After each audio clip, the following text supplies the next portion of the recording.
तो चलिए एक बार फिर अच्छी खबर के साथ आगे बढ़ेंगे कि भारत के मिशन मून के लिए आज का जो बेहद अहम होने वाला दिन था वो सफलतापूर्वक पूरा हो गया है। अब से बस थोड़ी ही देर बाद लैंडर मॉड्यूल को चांद की निचली कक्षा में पहुंचाया जाएगा। आप जानते ही हैं कि डीबूस्टिंग का जो पहला चरण था उसको पूरा कर लिया गया है सफलतापूर्वक। इसरो ने ट्वीट कर ये बड़ी जानकारी दी है। तमाम मेहमान मेरे साथ बने हुए हैं, साइंटिस्ट मेरे साथ मौजूद है। मेरे साथ doctor RC Kapoor astro scientist वो मौजूद है, सचिन भांबा जी मेरे साथ स्पेस एस्ट्रोनॉमर है वो मेरे साथ मौजूद है, और प्रणय मेरे सहयोगी मेरे साथ मौजूद है। तो चंद्रयान 3 पर जो बड़ी खबर है वो इस समय की हमने आपको बता दी है कि डीबूस्टिंग का जो पहला चरण था उसको सफलतापूर्वक पूरा कर लिया गया है। लैंडर विक्रम की डीबूस्टिंग थी, लैंडर की गति को धीमा किया गया और अब वो निचली ऑर्बिट की तरफ, यानी जिसको कहा जाता है कि ऑर्बिट करेक्शन, उस प्रोसेस की ओर वो पूरा जो मून मिशन है वो आगे बढ़ रहा है। मैं रुक करना चाहूंगी सचिन भांबा जी आपका,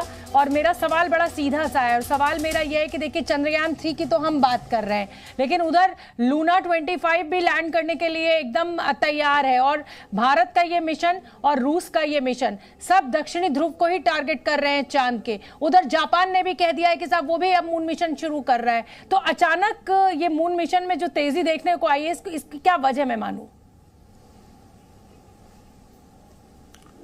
देखिए, मून का जो साउथ पोल है वो बहुत ही इंटरेस्टिंग जगह है, क्योंकि सबसे इंपॉर्टेंट बात कि जब चांद, पृथ्वी और यूनिवर्स की फॉर्मेशन हो रही थी तो ये माना जाता है कि उस वक्त जो मटेरियल था वो आज भी मून के इस सरफेस के ऊपर हमारे पास सेफ है। इसकी जो एक तरह से हम समझे पहाड़ों और घाटियों की जो ऊंचाई है वो इतनी डिफरेंट है कि घाटी के अंदर हमें पानी, बिल्कुल solidified water with original material जो फॉर्मेशन ऑफ यूनिवर्स है वो मिलता है, और इसकी जो चोटियां हैं उसके ऊपर हमें कॉन्टिन्यूसली लाइट मिलती है। केवल पूरे साल में केवल 5% समय हमें वहां लाइट नहीं मिलती। तो हमारे पास एनर्जी है, हमारे पास पानी है, और सबसे इंटरेस्टिंग कि वहां पे ऑक्सीजन है। तो हर आदमी वहां पे, हर देश वहां पे जाकर के अपनी एक आउटपोस्ट बनाना चाहता है, और रशिया तो खासकर पहले तो ये प्रूव करना चाहता है कि हमारे मून के ऊपर कोई भी सॉफ्ट लैंडिंग, साउथ पोल पे सॉफ्ट लैंडिंग करने वाला पहला देश जो है वो रशिया रहा। मैं आपको याद दिला दूं कि रशिया एक्चुअली सारे विश्व से जीता हुआ था। उसको कभी भी ये प्रेशर नहीं था कि स्पेस की किसी रेस में उसने आगे जाना है, लेकिन भारत ने सडनली डिसाइड किया कि हम जा रहे हैं, और पिछले 3 सालों से वहां पे हम जानते हैं कि वो एक वॉर की सिचुएशन में है, और यूरोप ने उसके साथ काफी टाइज तोड़ दी। तो रशिया के लिए एक बहुत ही मूड को चेंज करने का, अपनी स्पेस में अपनी वर्चस्व दिखाने का ये मौका आया। और आप देखें कि हमने उनसे पहले अपना मिशन लॉन्च किया था, लेकिन हम बड़े अच्छे तरीके से अपना मिशन प्लान करते हैं और सब चीजों को बचा के चलते हैं, लेकिन रशिया ने खूब सारा फ्यूल फूका और हमसे पहले जाकर के वहां पहुंच गया है, और हमसे पहले लैंड करके ये दिखाना चाहता है कि वो आज भी स्पेस रेस में किसी से पीछे नहीं है। भारत तो देखिए, भारत के प्रधानमंत्री कई बार साफ कर चुके हैं, और सिर्फ प्रधानमंत्री मोदी नहीं, पहले पुराने प्रधानमंत्री भी ये साफ कर चुके हैं कि भारत अपनी रेस अपने से ही करता है। आज अच्छा है, कल उससे बेहतर करना है, और ये इसी तरीके से हमारे इसरो का जो जितने भी मिशन है वो आगे बढ़ते हैं। मैं प्रणय आपका रुख करना चाहूंगी। प्रणय, लगातार 14 जुलाई से आप इस पूरे मिशन पर नजर बनाए हुए हैं और आपके पास बेहद साइंटिफिक जानकारी भी मौजूद है। मैं जानती हूं लूना 25 और चंद्रयान 3 को अगर मैं आसान शब्दों में कंपेयर करूं, देखिए मेरे दर्शकों के हिसाब से आसान शब्दों में आप बताइए कि क्या फर्क है। और जैसा कि सचिन भांबा साहब ने भी बताया कि भाई दक्षिणी ध्रुव की क्या अहमियत है, और इसीलिए हर देश जो है अब वहां पर अपनी रिसर्च को आगे बढ़ाना चाहता है। देखिए, अगर आप चंद्रयान 3 की बात करें तो चंद्रयान 3 कुछ स्पेसिफिक ऑब्जेक्टिव्स है, यानी चंद्रयान 3 वहां जाएगा, विक्रम लैंडर जब लैंड करेगा उसमें से प्रज्ञान रोवर निकलेगा, वो कई टेस्ट वहां पर करेगा, चाहे वो मिनरल कंपोजिशन का हो, चाहे जो आइसोटोपिक कंपोजिशन है चंद्रमा का उसका टेस्ट हो, और इसके अलावा जो वहां के जो सैंपल्स हैं उनका एनालिसिस करके वो धरती पर भेजेगा, इसरो को भेजेगा। उसमें एक बहुत महत्वपूर्ण एस्पेक्ट इस चीज को लेकर भी है कि यदि भविष्य में चांद का कॉलोनाइजेशन किया जाना है तो उसके लिए क्या क्या चीजें हो सकती हैं। इसी तरीके से जो लूना 25 जो रशिया का मिशन है, तो आप देखिए लूना 25 यानी चंद्रमा के लिए ये रूस का, सोवियत संघ के जमाने से, जब 1959 में पहला मिशन उन्होंने लॉन्च किया था लूना 1, उसके बाद से ये 25वां मिशन है। बहुत सारे मिशन इस बीच में भी हो चुके हैं, और उनका जो ऑब्जेक्टिव है उसके अंदर चंद्रमा के कंपोजिशन के साथ साथ जो कुछ उनके जो एस्पेक्ट्स हैं जिनके बारे में जो सोवियत संघ के अपने या सोवियत संघ के समय से आ रहे हैं रशिया के जो अपने टेस्ट हैं उन्हें कंप्लीट करना है।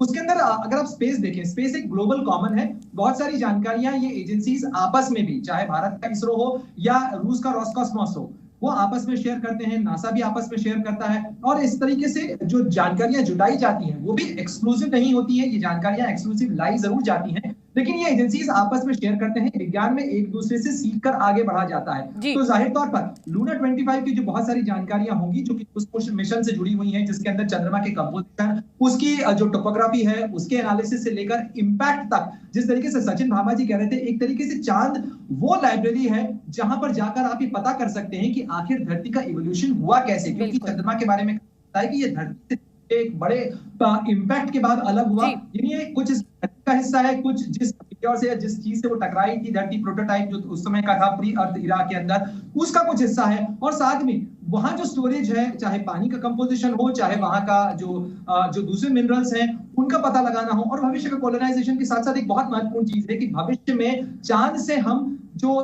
डीप स्पेस एक्सप्लोरेशन है उसको लॉन्च कर सके, क्योंकि चांद का जिस तरीके से कहा, चांद की ग्रेविटी कम होती है, वहां से स्पेसशिप लॉन्च करना ज्यादा आसान है। बिल्कुल ठीक है प्रणय, आप बने रहिए। मैं कपूर साहब आपका रुख करना चाहूंगी, और ये मेरे मन में सवाल है, और ये सवाल ये है कि ये जब रोवर प्रज्ञान जो है जब वो लैंड कर जाएगा सफलतापूर्वक, ईश्वर से मेरी यही प्रार्थना है और सब तमाम देशवासी यही दुआ कर रहे हैं, उसके बाद ये मिशन जो है वो 14 दिनों तक चलेगा।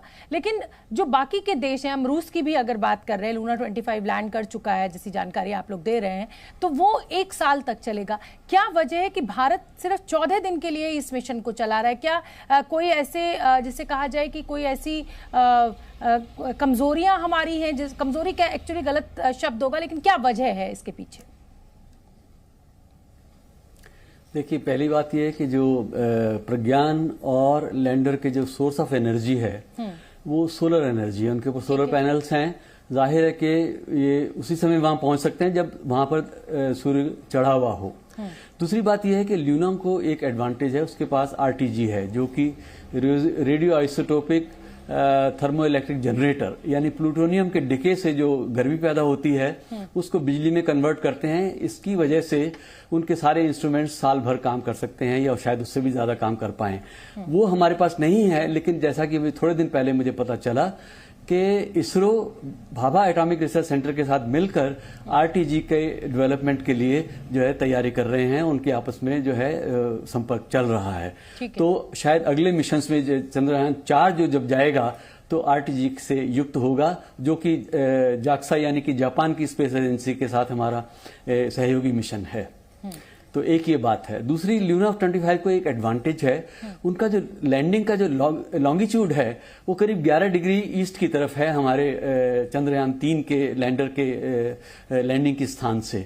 तो उसको करीब 22 घंटे की सूर्य के हिसाब से जो है एडवांटेज मिल रही है। तो वो एक दिन पहले ही जो है सूर्य की जो है एप्रोप्रिएट एलिवेशन या जो आकाश में जो कोण है, ऊंचाई, वो उनको मिल रही है। तो इसलिए जो है वो एक दिन पहले तो इस बात की पूरी संभावना है कि वो हमसे पहले लैंड करके एक्टिव हो जाएंगे। तो देखते हैं क्या होता है। सचिन भामा जी, जैसा कि अभी सर ने बताया, कपूर साहब ने, कि भाई उनके पास आरटीजी है और इसीलिए उनका मिशन लंबा चल सकता है। भारत भी लगा हुआ है आरटीजी बनाने में। लेकिन अगर मैं चंद्रयान 2 से इस चंद्रयान 3 को कंपेयर करूं, बिल्कुल एक लेमैन की तरह कि मुझे कुछ नहीं पता है, लेकिन ये मैं जानती हूं कि वो असफल रहा था और अब इसमें हम सफलता की तरफ बढ़ रहे हैं। तो क्या चेंजेस ऐसे किए गए हैं जिससे हम ये आश्वस्त हैं कि ये मिशन हमारा श्योर शॉट सक्सेस की ओर बढ़ रहा है और सक्सेसफुल होगी लैंडिंग? देखिए, विज्ञान में कुछ भी सफल असफल नहीं होता, और चंद्रयान 2 तो बहुत ही अच्छा सफल रहा, क्योंकि ऑर्बिटर स्टेज तक हम बहुत बढ़िया गए, और लैंडर हमारा जो था स्टेज, उस स्टेज पे आकर के हमने कुछ ऐसी तकनीकी खराबियों से उस लैंडर को बड़ी जोर से जाकर के चंद्रमा की सतह से टकराते हुए देखा।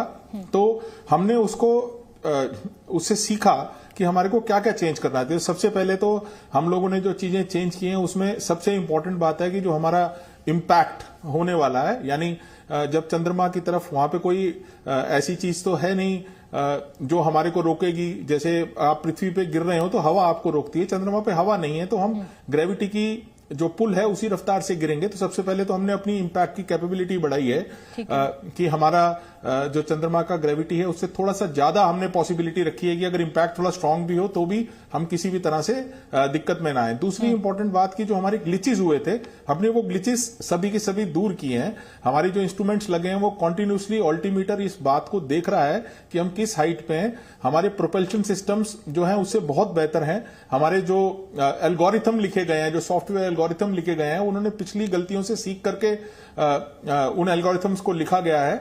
और सबसे इंपॉर्टेंट बात है कि जो हमारा डिस्टेंस नाप रहा था, जो रडार जो कॉन्टिन्यूसली लेजर डिस्टेंस नाप रहा था कि हम कहाँ हैं, कहाँ लैंड करने वाले हैं, उन चीजों को तकनीकी रूप में बहुत बेहतर किया गया है और कोई भी ऐसी पॉसिबिलिटी नहीं दिखती। इनफैक्ट मैंने तो कई बार ये सुना है कि अगर कोई प्रोपल्शन सिस्टम में कोई कमी रह भी गई और बहुत तेजी से भी अगर लैंडर नीचे गया लेकिन सीधा हुआ और अपनी टांगों पे अगर पहुंचा तो हम सफलता पाएंगे ही पाएंगे। और हमारे लिए ये मिशन बहुत इंपॉर्टेंट है कि हम सफल हों, क्योंकि बहुत सारे देश हमारे साथ मिल करके आगे चांद की इसी डिस्कवरी जो हम कर रहे हैं वहां के लूनर के साउथ पोल पे, उस पर हमारे साथ काम करना चाहते हैं। तो मुझे कोई दिक्कत नहीं दिखती है, हमारे सारे मिशन बेहतर हैं। और एक इंपॉर्टेंट बात यह है कि इस बार हमने अपना लोड भी जो है वो रिड्यूस किया है, तो बहुत ज्यादा अपग्रेड किया है अपने मिशन को और कोई पॉसिबिलिटी नहीं दिखती है कि कोई फेलियर हो। और आज देख भी रहे हैं हम कि सब सही जा रहा है। बिल्कुल ठीक है। प्रणय क्योंकि शुरुआत से इस पूरे मून मिशन पर नजर बनाए हुए, प्रणय अगर आप साइंटिस्ट हमारे साथ क्योंकि जुड़े हुए हैं, कोई सवाल आपके मन में हो